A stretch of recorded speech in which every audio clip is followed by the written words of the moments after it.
বাংলাদেশের সর্বশেষ গুরুত্বপূর্ণ আপডেট সংবাদে আপনাকে স্বাগত। শুরুতেই সংবাদ শিরোনাম, পরে বিস্তারিত। প্রথমে জানাবো, গোপনে ভারতে এসেছেন হাসিনা পুত্র জয়। বাংলাদেশের ক্ষমতাচ্যুত প্রধানমন্ত্রী শেখ হাসিনার সঙ্গে দেখা করতে গোপনে যুক্তরাষ্ট্র থেকে ভারতে এসেছেন শেখ হাসিনার পুত্র সজীব ওয়াজেদ জয়। ভারতের নিরাপত্তা সংস্থার একাধিক সূত্র এবং ভারতে অবস্থানরত আওয়ামী লীগের শীর্ষস্থানীয় কয়েকজন নেতা সংবাদ মাধ্যম বিবিসি বাংলাকে এই তথ্য নিশ্চিত করেছেন। সংবাদ মাধ্যমটির সঙ্গে নাম প্রকাশে অনিচ্ছুক একাধিক সূত্র জানিয়েছে, ঈদুল আজহার আগে জয় ভারতে পৌঁছান এবং মূলত মায়ের সঙ্গে ঈদ উদযাপন করতেই তার এই সফর। বর্তমানে শেখ হাসিনা দিল্লিতে অবস্থান করছেন। সূত্র আরও জানায়, 6 জুন জয় ভারতে পৌঁছেছেন এবং পরদিন কুরবানির ঈদে তিনি মায়ের সঙ্গে সময় কাটান। ওই সফরটি মূলত ব্যক্তিগত পারিবারিক হলেও রাজনৈতিক প্রেক্ষাপটের কারণে এটি বেশ গুরুত্ব পেয়েছে। জানাবো, সেনা সংকটে ভুগছে দখলদার ইসরায়েলি বাহিনী, গুরুত্বপূর্ণ পদে নারীদের নিয়োগ। গাজা উপত্যকায় গত 20 মাস ধরে চলমান গণহত্যা চালাচ্ছে ইসরায়েলি বাহিনী। দেশটি তীব্র সেনা সংকটে ভুগছে, তাই গুরুত্বপূর্ণ সামরিক ভূমিকা পূরণ করছে নারীরা। দখলদার ইসরায়েলি বাহিনীতে এবার চরম ধস নেমেছে। এদিকে ইসরায়েল সমর্থিত গ্যাংয়ের 50 সদস্য নিহত, গাজায় গৃহযুদ্ধের সংখ্যা। গাজায় ইসরায়েল সমর্থিত একটি ফিলিস্তিনি গ্যাংয়ের 50 জন সদস্যকে হত্যা করেছে হামাস। সাম্প্রতিক সপ্তাহগুলোতে ফিলিস্তিনি যোদ্ধাদের হাতে তারা প্রাণ হারিয়েছে বলে দাবি করেছে গ্যাংয়ের সহযোগীরা। এই ঘটনার বিষয়কে কেন্দ্র করে গাজায় গৃহযুদ্ধের সংখ্যা প্রকাশ করেছে অনেক। এরপর জানাবো, আবারও আল আকসা মসজিদ প্রাঙ্গণে দখলদার ইসরায়েলের নিরাপত্তা মন্ত্রী।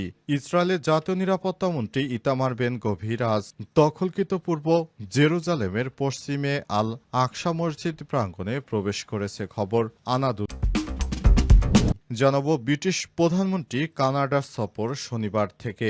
যুক্তরাষ্ট্রের প্রধানমন্ত্রী কেয়ার স্টারমার 2 দিনের সফরে কানাডায় থাকবেন আগামী 14 জুন থেকে। এই সফরে কথা বুধবার কানাডার প্রধানমন্ত্রী মার্ক কানি ঘোষণা করেছেন। কানাডার প্রধানমন্ত্রীর দপ্তর বলছে, কেয়ার স্টারমার আজ দেশটির রাজধানী অটোয়া সফরে থাকবেন।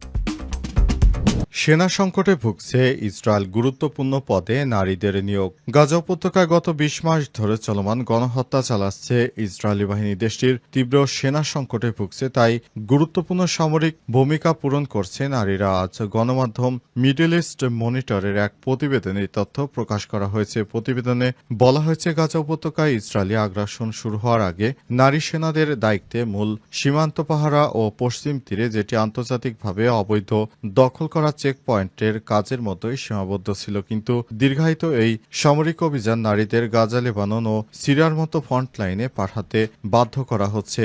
গত মে মাসে ইসরায়েলি সেনাবাহিনী স্বীকার করেছে যে তাদের 10,000-এর বেশি সেনার ঘাটতি রয়েছে। পরিস্থিতি আরও খারাপ হয়েছে, কারণ গাজায় অভিযানে অংশ নেওয়া 9,000-এর বেশি রিজার্ভ সেনা বর্তমানে মানসিক ট্রমার মধ্যে রয়েছে। তারা সেখানে গিয়ে নিরীহ ফিলিস্তিনিদেরকে হত্যার মতো জঘন্য কাজ করার কারণে নিজেদেরকে ক্ষমা করতে পারছে না। অবস্থায় পুরো ইসরায়েলের সেনাবাহিনীদের মধ্যে একটি ভাঙনের সৃষ্টি হয়েছে। তারা এখন আর নতুন করে ফিলিস্তিনে যুদ্ধ করতে যেতে চাইছে না, কিন্তু নেতানিয়াহু সরকার জোর করেই তাদেরকে সেখানে পাঠাচ্ছে। দখলদার ইসরায়েলের প্রধানমন্ত্রী বেঞ্জামিন নেতানিয়াহু পৃথিবীর নিকৃষ্ট স্বৈরাচার শাসক, যিনি নিরীহ ফিলিস্তিনিদেরকে হত্যা করতে আরও ব্যাপক সংখ্যক সেনা মোতায়েনের প্রস্তুতি নিচ্ছেন। আর এই প্রস্তুতি এমন একটি সময় নিচ্ছেন যখন পুরো বিশ্ব জুড়ে গাজা যুদ্ধ বন্ধ করার একটি আওয়াজ উঠছে। কিন্তু নেতানিয়াহু পৃথিবীর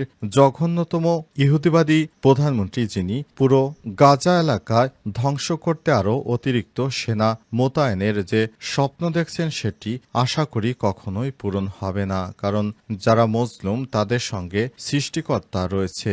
কোনোভাবেই দখলদার ইসরায়েলি বাহিনী এই ধরনের অপকর্ম করতে পারবে না এবং এগুলোকেও সমর্থন করে না কেউ।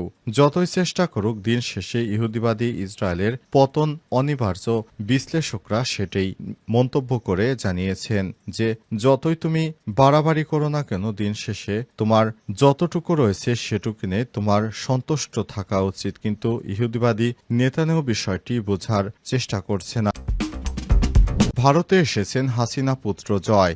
বাংলাদেশের ক্ষমতাচ্যুত প্রধানমন্ত্রী শেখ হাসিনার সঙ্গে দেখা করতে গোপনে যুক্তরাষ্ট্র থেকে ভারতে এসেছেন শেখ হাসিনার পুত্র সজীব ওয়াজেদ জয়। ভারতের নিরাপত্তা সংস্থার একাধিক সূত্র এবং ভারতে অবস্থানরত আওয়ামী লীগের শীর্ষস্থানীয় কয়েকজন নেতা সংবাদ মাধ্যম বিবিসি বাংলাকে এই তথ্য নিশ্চিত করেছেন। সংবাদ মাধ্যমটির সঙ্গে নাম প্রকাশে অনিচ্ছুক একাধিক সূত্র জানিয়েছে, ঈদুল আজহার আগে জয় ভারতে পৌঁছান এবং মূলত মায়ের সঙ্গে ঈদ উদযাপন করতেই তার এই সফর। বর্তমানে শেখ হাসিনা দিল্লিতে অবস্থান করছেন। সূত্র আরও জানায়, ৬ জুন জয় ভারতে পৌঁছেছেন এবং পরদিন কুরবানির ঈদে তিনি মায়ের সঙ্গে সময় কাটান। ওই সফরটি মূলত ব্যক্তিগত পারিবারিক হলেও রাজনৈতিক প্রেক্ষাপটের কারণে এটি বেশ গুরুত্ব পেয়েছে।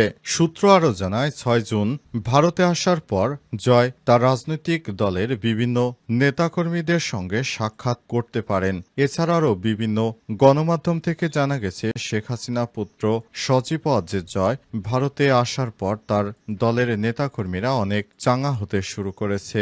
গত বছর ৫ই অগস্ট শেখ হাসিনা বাংলাদেশ ছেড়ে ভারতে পালিয়ে আসে। তারপর দীর্ঘ সময় হয়ে গেছে শেখ হাসিনার ছেলে সজীব ওয়াজেদ জয় এখনও তার মায়ের সঙ্গে দেখা করেনি। তিনি এখনও যুক্তরাষ্ট্রেই ছিলেন। তবে দীর্ঘ প্রায় ১০ মাস পর তিনি অবশেষে ভারতে তার মায়ের সঙ্গে পবিত্র ঈদুল আজহার আনন্দ ভাগাভাগি করে নিতেই দেখা করেছেন। তবে রাজনৈতিক কারণে সজীব ওয়াজেদ জয়ের ভারত সফর বেশ গুরুত্বপূর্ণ। বিশেষ করে আওয়ামী লীগের অনেক শীর্ষ নেতা বর্তমানে ভারতে অবস্থান করছেন। তাদের সঙ্গে সজীব ওয়াজেদের জয়ের, বিশেষ করে বাংলাদেশে নতুন করে আওয়ামী লীগ কিভাবে পুনর্গঠন হতে পারে এই বিষয়গুলি নিয়ে অবশ্যই বৈঠক হবে এবং এই বৈঠক হওয়ার পর দেখা যাবে আওয়ামী লীগ ভবিষ্যতে বাংলাদেশের রাজনীতি করার জন্য আরও কি করতে পারে বিষয়গুলো সামনে নিয়ে আসা হবে। আবারও আল আকসা মসজিদ প্রাঙ্গণে ইসরায়েলের নিরাপত্তামন্ত্রী।